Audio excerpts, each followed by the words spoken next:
Every true awakening has a turning point. Not the breakup, not the tears, not the panic. The real turning point is the night when a person finally comes face to face with what lives in their own unconscious. The moment when the shadow steps into the light. This is where his journey took him next. Not into a new relationship, not into a new distraction, but into the oldest, darkest room, inside his own psyche, a place he had avoided for most of his life. We like to believe we know ourselves. We know our story, our preferences, our personality, our talents, our wounds. But there is always another presence inside us, one we rarely acknowledge. The part that holds our anger, our shame, our fear, our jealousy, our rage, our impulses, our unmet needs, our repressed truth, our unspoken desires. This is what Jung called the shadow. Not a demon, not an entity, not a curse, just the parts of us we were never allowed to fully be. The parts that got pushed down to survive. We may ignore the shadow, but it never stops moving. And in times of spiritual initiation, it comes to the surface in powerful, unmistakable ways. One night, deep in ceremony and deep in emotion, he asked a question inwardly. Not with words, but with longing. He wanted clarity, he wanted truth. He wanted to understand why he felt so heavy around this woman, why something in him felt off, why his body reacted so strongly. And then the vision came. In his inner world, a dark cloud began to form. At first it was small, a mist on the edge of his awareness. Then it grew, thick, dense, alive. It moved over his sight like a storm rolling in from another world. Not just black, but full of something he had never dared to look at. There were shapes inside it, shadows, fragments, tangled forms, flashes of toxic, twisting shapes like diseased intestines, coiled and heavy as if the very energy of poison had taken form. This was not a horror movie. It was not a curse. It was his psyche showing him what he had been holding inside his field for years. The cloud did not show him only her.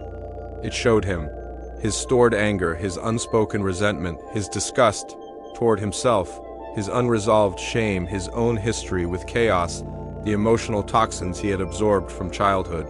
It was like seeing his emotional body from the inside out. All the places where he had carried other people's pain. All the places where he had swallowed what he never got to express. It was disturbing, and yet there was a strange clarity in it, because for the first time, he wasn't pretending anymore. He wasn't spiritualizing his pain. He wasn't bypassing his past. He wasn't romanticizing the chaos. He was seeing it, raw, unfiltered, unedited. The shadow had arrived. Behind the cloud, he sensed a presence. Not quite a figure, not quite a face, more like a density with intention. The kind of presence that makes your body react before your mind does. Was it evil? Was it dark? Was it external? No, it was his own power that had never found a clean expression. The rage of a child never allowed to speak. The fire of a teenager, never given guidance. The strength of a man never fully accepted. When power is repressed, it doesn't disappear. It distorts, it becomes the monster we are afraid to meet. But the monster is not there to destroy us. It is there to be reclaimed. The shadow was showing him what it looks like when truth and power are buried alive. From the outside, this would look like a spiritual crisis, heavy visions, dark imagery, overwhelming emotion. But beneath the surface, something different was occurring, integration. The dark night of the soul is not the universe punishing you. It is your own soul refusing to let you live a half-life any longer. It's the moment when everything you have avoided comes, all at once, to be seen. The closer a person gets to their spiritual core, the more the shadow asks to be included. Not to be worshipped, not to be feared, just to be held. His dark night was not an ending. It was a negotiation between the parts of him that wanted to stay small and the parts of him that were ready to become whole. To a therapist, this vision could be understood as symbolic representation of trauma, the subconscious processing stored emotion, the nervous system discharging old fear, the mind using imagery to express what words cannot to a shaman. The same vision might be understood as the spirit showing the sickness, the purge before the healing. The unveiling of spiritual toxins, the energy of the past leaving the body to both, the core truth is the same. He was finally looking at what he had been carrying. The cloud, the twisting shapes, the sense of poison, they were images of the past his body was finally ready to release. The shadow is not a thing. It is an image of our own unintegrated experiences. Many people shut down at this point. They numb out. They blame others. They distract themselves. They convince themselves that nothing is wrong. He did something different. He stayed. He let the vision show him everything it needed to, the toxicity, the darkness, the uncomfortable truths. He didn't try to fight it. He didn't try to cleanse it away. He didn't try to run. He witnessed it. And in that witnessing, something clicked. This wasn't evil. This wasn't her. This wasn't bad luck. This was information. His psyche was communicating with him in the only language deep enough to match the depth of the wound. Symbol, shadow, image. What did the vision actually mean? Beneath the intensity, the message was simple. You have been carrying what is not yours. You have been holding the emotional toxins of your past. And through this relationship, they rose to the surface.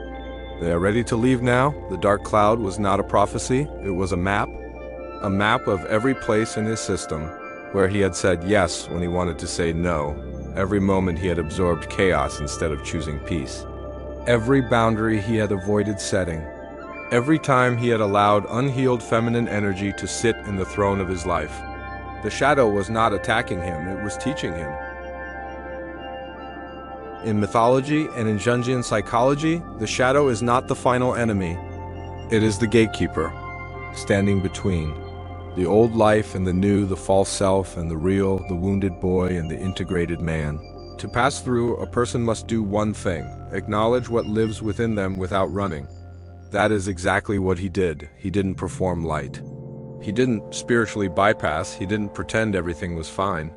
He admitted, yes, this darkness lives in me too. This chaos lives in me too. This anger lives in me too. This fear lives in me too. And I'm willing to see it, hold it, and integrate it. That moment of honesty is more powerful than any ritual, because that is the ritual. After the vision, something subtle shifted. The cloud did not vanish overnight. The past did not magically dissolve. The pain did not instantly disappear, but he was no longer afraid of what he had seen. And that changed everything. The monster lost its teeth. The poison began to transform. The shadow softened. Because once we stop fighting the shadow, it stops needing to scare us. It doesn't want control. It wants inclusion. The parts of him that were angry, afraid, and ashamed were finally being invited back into his heart. This is what integration looks like. Not destroying the darkness, but giving it a place in the greater whole. What looked like a dark spiritual attack was actually a profound psychological healing. What felt like the edge of madness was actually the edge of awakening. What seemed like a dark night was, in truth, a disguised initiation. In facing his shadow, he didn't become less spiritual. He became more human, and in becoming more human, he became more whole. In the next chapter, the energy begins to move. Out of his system, through tears, through breath, through dreams, through the body itself.